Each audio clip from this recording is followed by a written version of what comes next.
Action Motorsport vous est présenté par Pro Performance. Bienvenue à MS Moto. Cette semaine, comme au Cinéparc, il y a un programme double. Deux Indian, la Challenger et la Dark Horse Chieftain. Deux très belles machines. Si vous prenez la route et que vous voulez traîner avec vous un minimum d'outils pour vous dépanner au cas où, nos amis de chez Sport VL vont nous expliquer ce qui sera opportun de traîner avec soi. Richard Pelchat de Silverwax a toujours un produit pour nous dépanner si vous avez une moto au Finima. Je pense que vous allez apprendre des choses aujourd'hui. Et en plus, bien sûr, on va parler des morphologies de votre tête et celle de vos amis et le genre de casque que ça prendrait. Puis si j'ai le temps, je vais vous donner un cours sur la leçon pour faire pousser vos cheveux rapidement pendant la COVID. Tout ça à AMS.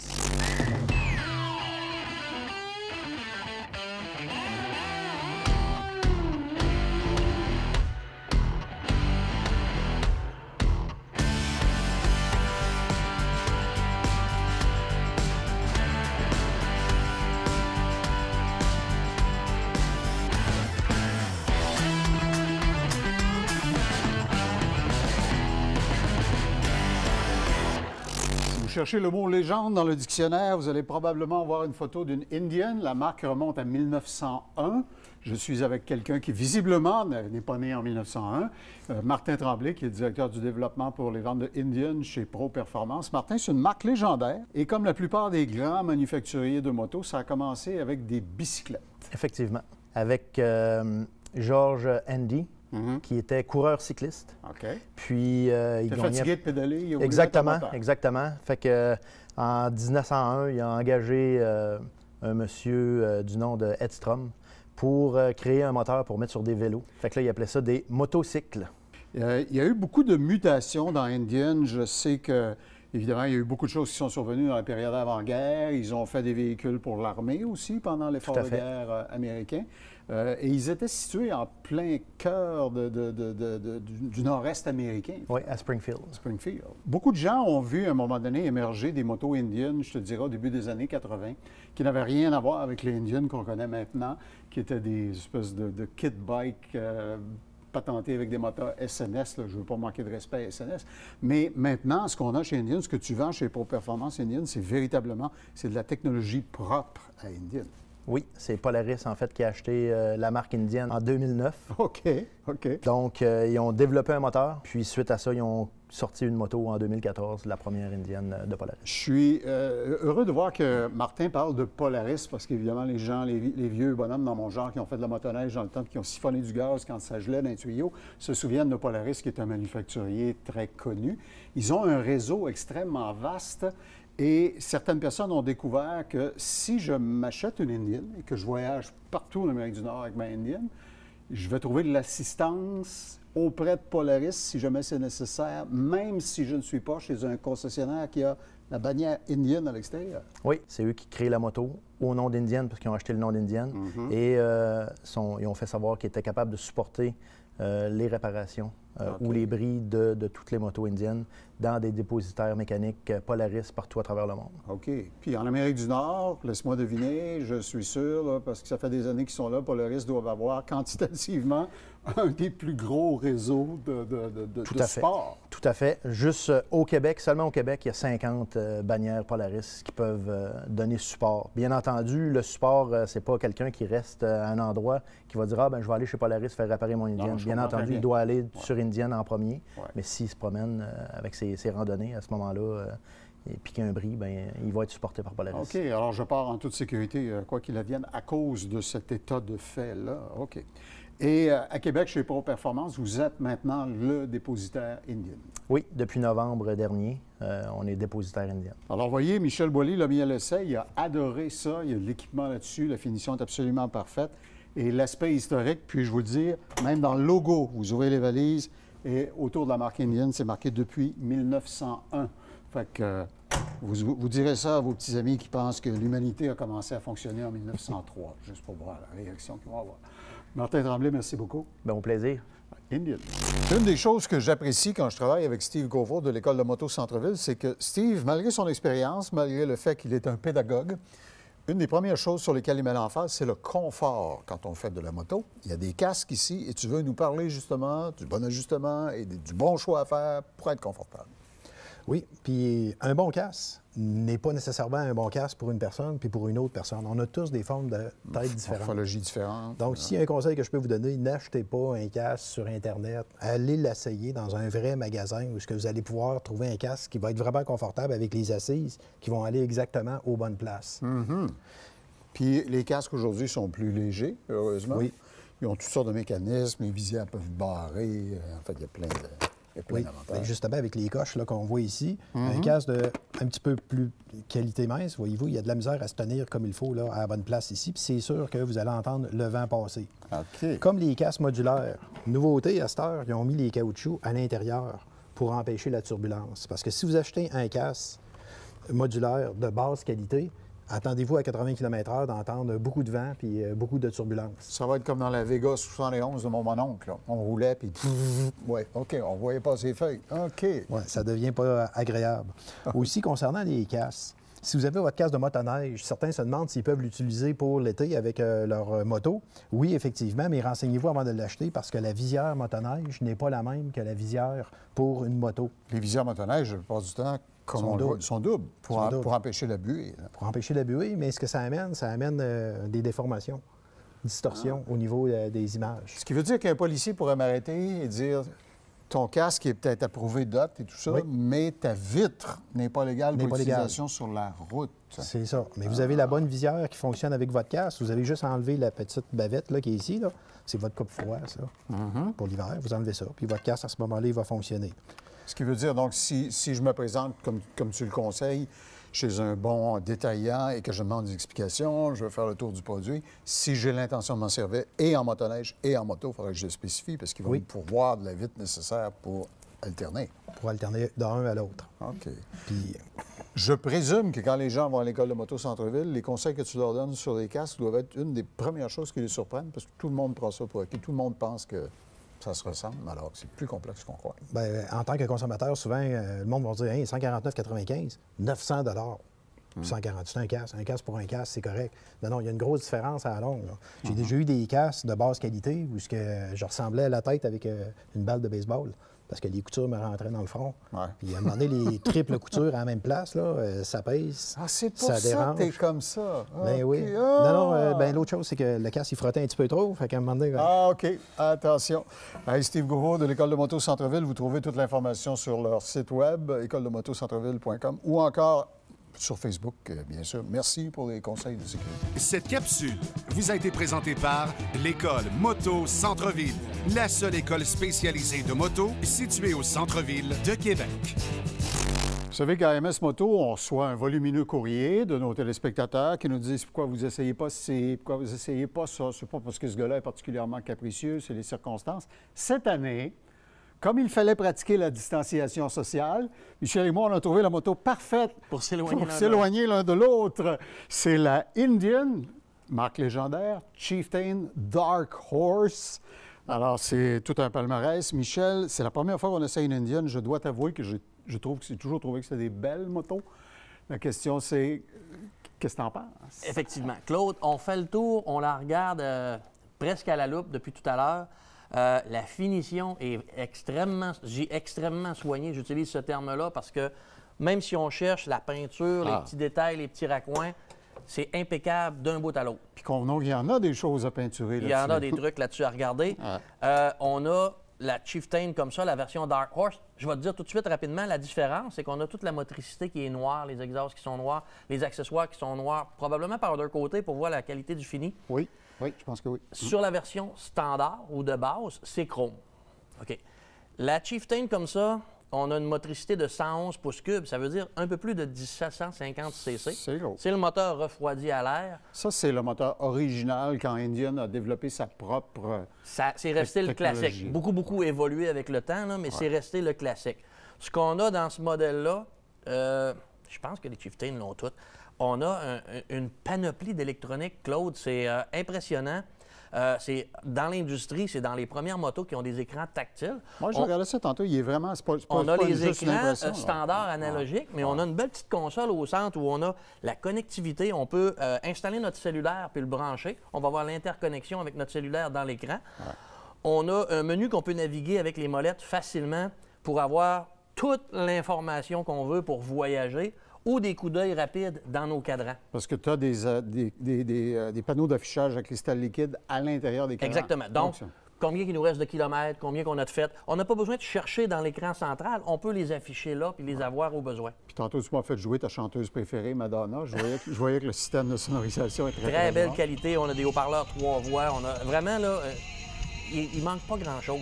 Ouais. La connectivité, on a le GPS intégré, on a les mises à jour qui se font live, on a l'interconnexion. Écoute, l'autre, la liste est longue. On a l'antipatinage, on a les freins ABS, on a vraiment une qualité là, sur toutes les composantes là-dessus qui est impressionnante. Michel Boilly est habitué à la performance, mais il n'est pas habitué au luxe. Tantôt, il a cherché devant moi pendant 3 minutes pour trouver le bouton pour faire monter et descendre le pare-brise qui est électrique. Et c'est facile. On peut la monter un petit peu. On donne 2 petits coups, il monte au complet. 2 petits coups, il descend au complet. Ah oui, il y a même le bouton rapide? Oui, où on peut l'ajuster à la hauteur qu'on veut, effectivement. Il y a beaucoup de choses, puis il y a peu de commandes pour les faire, mais une fois qu'on s'y est habitué, c'est-à-dire en 2 ou 3 minutes, le temps que ça m'a pris pour trouver, c'est assez facile. Maintenant, la conduite. C'est une moto, je vais te dire aussi un petit détail technique, c'est que le châssis, c'est de l'aluminium. Bon, regardez ça tantôt, c'est ce que les ingénieurs appellent du investment cast, c'est-à-dire de l'aluminium dans des moules qui sont détruits après chaque coulage. Exactement, oui. Chaque fonte. Alors, ça fait des pièces de très belle qualité. Le logo est même dans est engravé dans la pointe du châssis. Dans le châssis en aluminium, c'est ça. Donc, on enlève du poids là-dessus parce que le châssis est assez volumineux pour une grosse machine comme ça. Mais on a, je vais te dire, pour ce type de moto-là, seulement 830, 840 livres. Tout est relatif dans la vie. Tout est relatif. Pour ce type de moto-là, c'est pas beaucoup. Elle est facile à conduire. À l'essai, j'ai été impressionné. On est habitué de voir des twins dans les customs qui sont beaucoup orientés sur le couple et peu sur la performance, mais chez Indian, on a des moteurs qui ont une bonne livrée en chevaux vapeur. Ce que ça fait, c'est que non seulement on a la reprise en couple, mais on a une bonne accélération à des vitesses normales, faciles à utiliser. Ce qui veut dire que quand tu es sur la route, mettons, puis tu roules en banlieue à 40-50 km/h, puis tu veux accélérer un peu, pour, mettons, doubler une voiture, tu n'as pas besoin d'appeler chez ton notaire, mettre tes papiers en ordre. Même à 100 km/h sur l'autoroute, tu as encore une reprise qui est beaucoup plus efficace que si tu te fiais juste à ton couple.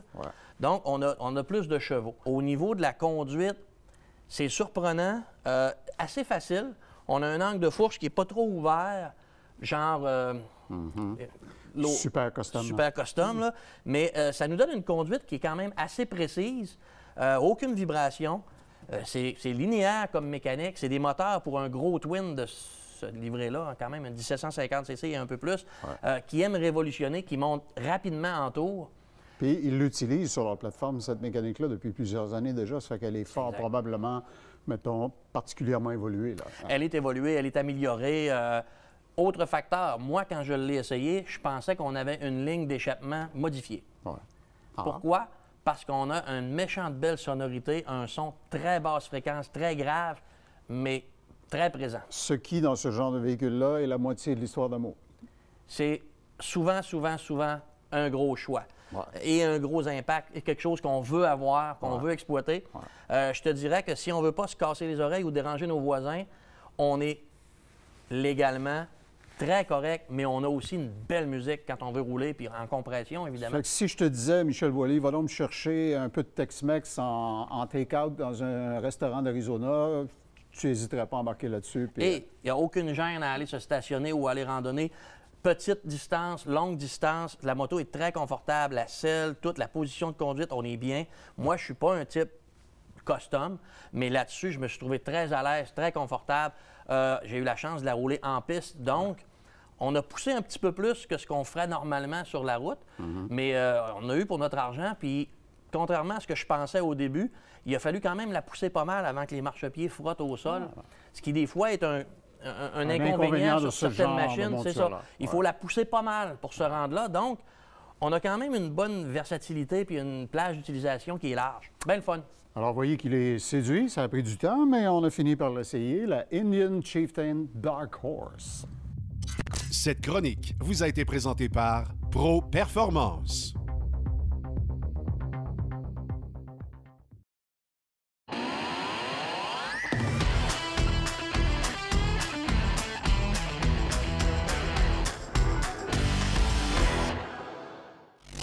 Une de mes activités préférées quand je peux, c'est faire éclater les légendes urbaines. Et vous avez déjà entendu qu'on ne peut pas protéger de la peinture mât, ça n'existe pas, ça ne se fait pas.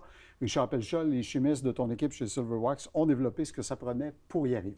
Oui, exactement, parce que la peinture mât, il y a de quoi de très, très particulier. Hein? On ne veut pas la faire briller. On veut qu'elle soit belle. C'est son charme. Exactement. On veut qu'elle soit unie. La grosse problématique avec une peinture mât, c'est de la mettre unie, parce que la surface, souvent, elle n'est pas lisse. Elle n'est pas comme quand c'est un fini brillant. Fait que le produit, il faut qu'il protège, mais il faut qu'il donne du look à la peinture mât. Ça fait qu'il faut sceller ce qui ressemblerait à un papier sablé si on le regardait au microscope, en quelque sorte. C'est exactement ça. Effet Lotus est fait pour ça. Premièrement, c'est un produit à base de céramique coating. C'est un produit qui est extrêmement dur. C'est comme une vitre, en réalité, qu'on met sur la peinture mât. Elle ne donnera pas de brillance. C'est une barrière. C'est une barrière complètement. Ce qui est intéressant, c'est que, premièrement, c'est très facile d'application. On peut le mettre sur les valises, on peut le mettre sur le réservoir, on peut même le mettre sur la vitre d'en avant en passant. Comme traitement perlant, c'est le produit idéal. Ceux qui ont une vitre et qui veulent faire perler l'eau, ça fait vraiment l'ouvrage. Ce qui veut dire automatiquement, bien sûr, que c'est parfaitement transparent. Exact. Tu peux faire toute la moto avec ça. Tu peux faire autant les parties de plastique que les parties peinturées. Fait que quand tu pars avec Effet Lotus, tu protèges toute ta moto au complet. Très, très simple. Tu le vaporises, tu l'étends. On laisse sécher 1 minute. 1 minute? Oui, 1 minute, très important. Puis après... Est-ce que c'est 1 minute dans votre vie pour régler le problème? Ben oui, tu sais, une moto comme ça, là, ça va prendre quoi? 15 minutes faire ça? Puis après, c'est fini et vous êtes protégé pour des mois. L'eau va perler après, comme si vous auriez mis une cire.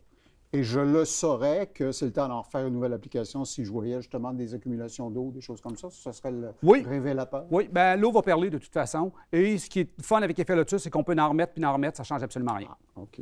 Donc, parce que parfaitement transparent. Alors, vous, si le gérant d'estrade dans votre quartier dit que ça ne se fait pas de protéger le surfacement d'une moto, vous avez la solution maintenant. La petite bouteille Effet Lotus, vous allez trouver ça dans les présentoirs Silverwax. Cette chronique vous a été présentée par Silverwax.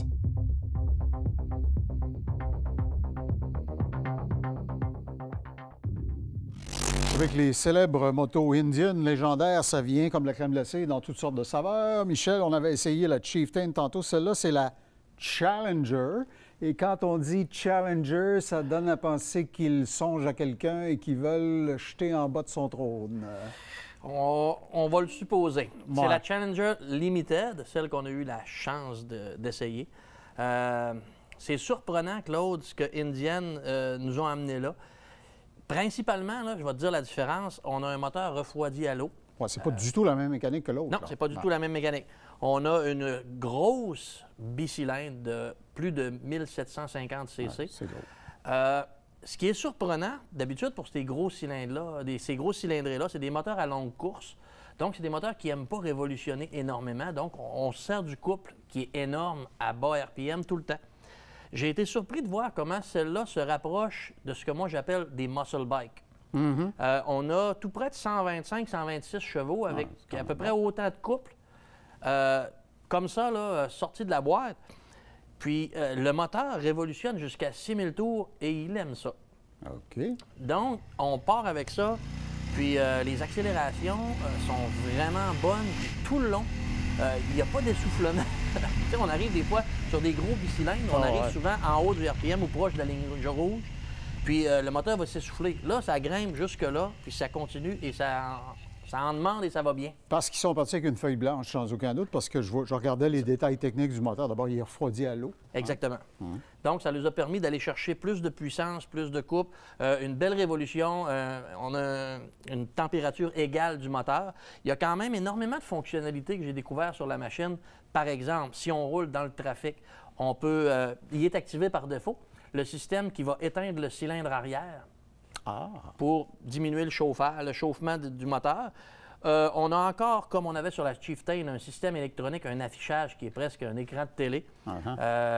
Comme je te disais, on a le GPS avec le trafic et la météo. Tu sais, des fois, on se promène à moto puis on se demande, il y a un gros nuage au loin, ça s'en va vers où? On s'en va par là. Bien, on l'a en temps réel sur le GPS Ton de la moto. AccuWeather superposé sur ton écran. Exactement. On a la visière qui se monte, qui se descend.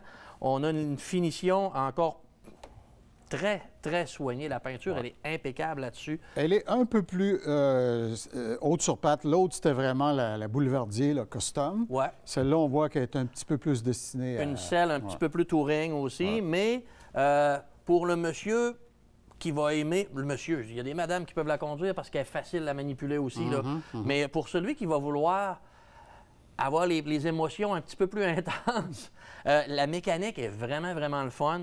La moto, elle est facile à conduire. Un autre caractéristique qu'on s'est amusé, le système de son là-dessus, il est impeccable. La musicalité, ça sort à toutes les vitesses, c'est de toute beauté. Parlant de son, parle-moi donc du son qui sort du système arrière. C'est de la belle musique aussi, juste assez fort pour avoir beaucoup de plaisir à l'entendre chanter, puis sans que ça dérange personne. Tu ne feras pas d'acouphènes pour avec ça? Non, tu ne feras pas d'acouphènes. C'est juste correct. Okay. Mais c'est vraiment agréable en compression. Un gros twin comme ça, quand on descend à une vitesse et on est en compression, ça fait une musique qui est... Puis leur espace bagage à l'arrière, leurs selles moulées en plastique sont très beaucoup d'espace. Dans une des valises, il y a une prise de courant si on veut se connecter. Comme sur la Chieftain, on a énormément de connectivité. On peut brancher notre cellulaire, avoir notre playlist indienne pour faire de la route, de musique dédiée. Excuse-moi. Ça sent le Char-neuf. Ça sent le Char-neuf, c'est ça. La moto, elle est impeccable. Je pense qu'elle avait 0 km quand on l'a pris pour faire de la piste. C'est encore une belle découverte chez Indian. La finition de ce produit-là, elle est impeccable. La suspension aussi. On a une suspension sur celle-là qui est pneumatique, puis qui est vraiment très, très douce. En même temps, quand on s'attaque à des petites bosses, ça répond très bien. On n'a pas besoin de ralentir là, pour passer sur un petit trou. C'est un beau produit. C'est très fini comme produit. Je ne vois pas beaucoup de grosses améliorations à lui faire. On peut rajouter un petit dossier qui va s'insérer ici pour le conducteur. Ouais. En l'absence duquel il y a comme une courroie ici. Il y a une courroie pour le passager pour se retenir au cas où. C'est certain qu'il y a aussi des accessoires passagers qu'on peut mettre. Là. On peut mettre un dossier, on peut mettre beaucoup d'autres petits ajouts. Tout l'éclairage est au LED. Vraiment, là, ce qui est caché, c'est qu'on a énormément de gestion d'électronique. On a la centrale Bosch qui est associée à ça. Donc, cette moto-là, freinage en courbe, l'antipatinage, tout est géré d'une façon impeccable. Classe mondiale. Classe mondiale. C'est un succès, encore une fois, une réussite. Pour nous, c'est une belle découverte parce que c'est des beaux produits que j'ai toujours trouvés. On les voyait au Salon de la moto, on le disait, c'est impeccable. Là, à l'essai, ça livre. Ça livre la marchandise, c'est des belles machines à essayer. Et je sais que les gens du marketing chez Indian sont très, très, très agressifs. C'est pas pour rien qu'ils l'ont appelée la Challenger. C'est qu'ils ont l'intention de challenger qui vous imaginez. Alors, il semble-t-il que quand ils s'y attaquent à ça, ça marche. Alors, la Challenger, nouvelle motorisation, vraiment une belle machine. Michel l'a bien aimé. Bien, merci. Bonne saison. Cette chronique vous a été présentée par Pro Performance. C'est le moment de notre émission où nous recevons Jean-Luc Bouchard de Sport VL. Jean-Luc, des nouveautés, des choses intéressantes. Ça, quand tu es arrivé avec ça, je me suis dit, est-ce que c'est un dessicant? Vous savez ce qu'on met dans les objets électroniques pour pas que l'humidité les endommage? C'est pas ça du tout. Non, c'est la compagnie Counteract. En fait, ça sert à balancer votre pneu de moto. OK. C'est des billes qu'on met à l'intérieur du pneu? Exactement, lors du montage. OK. Et j'imagine qu'elles vont par gravité, par rotation, aller se placer à l'endroit du pneu à l'intérieur qui en a besoin. Exactement. Okay. Les petites billes sont en plastique. Ça veut dire qu'en plus, lorsque ça va rouler, ça va créer une énergie statique. Ah, OK. Elles vont adhérer à la paroi. Exactement. Puis ils vont rester en place quand tu, quand tu es à l'arrêt. Ça fait que l'autobalancement ne sera pas à refaire à chaque fois. Et voilà. Okay. C'est super efficace. On l'a essayé beaucoup pour des roues, mettons. Je te dirais un Harley-Davidson qui a un mag chromé. La personne, elle ne veut pas avoir des poids, pesées à 25 cents, des choses comme ça. Ouais, c'est un peu plat. Je comprends. Il y a des tubes aussi qui sont faits pour les gens qui ont des motos à roue de broche, mettons des doubles usages, des hors-routes, qui incluent déjà dans le tube les billes.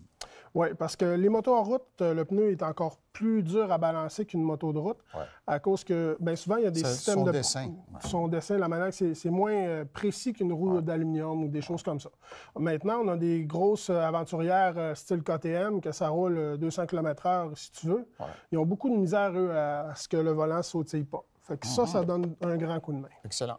Si malgré tout, vos bons efforts et votre dextérité, vous avez un clou, une vis, une crevaison sur la route, voici une trousse qui va vous permettre de Comme disaient les bons vieux mécaniciens dans le temps, poser une suce, c'était l'expression classique. Exactement. Alors, vous avez tous les outils nécessaires pour le faire sur la route. C'est ça. C'est pas légal de rouler avec ça pour le reste de la durée de vie du pneu. Non, je comprends. Par contre, pour se dépanner et se rendre à un garage ou des choses comme ça, ben, ça peut te sauver une remorque, ça peut te sauver peut-être s'il mouille, s'il fait froid, ben, c'est vraiment ça, c'est pour regonfler mon pneu après. Exactement. C'est des petites bonbonnes d'azote qui vont te permettre qu'une fois que ta crevaison est faite, est réparée, tu vas pouvoir regonfler ton pneu pour au moins te rendre à l'endroit le plus proche sécuritaire. Parlons de l'entretien du sous-sol. La chaîne, c'est pas la chose à laquelle on pense le plus quand on fait de la moto. Je pensais que c'était pour la soie dentaire, mais c'est pas ça. C'est une brosse à dents pour la chaîne.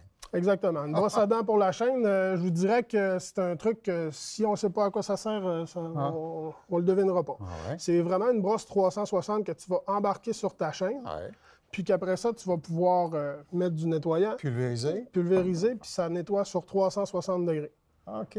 Fait que c'est super efficace. Il y a d'autres modèles aussi qu'on a en magasin. Mettons, on a une genre de brosse avec un manche avec 3 côtés. Tu as plusieurs possibilités, mais ça, je trouvais que c'est un petit gadget bien drôle. C'est 10 $. Je trouve ça très brillant. J'espère que la personne qui a inventé ça a un brevet là-dessus.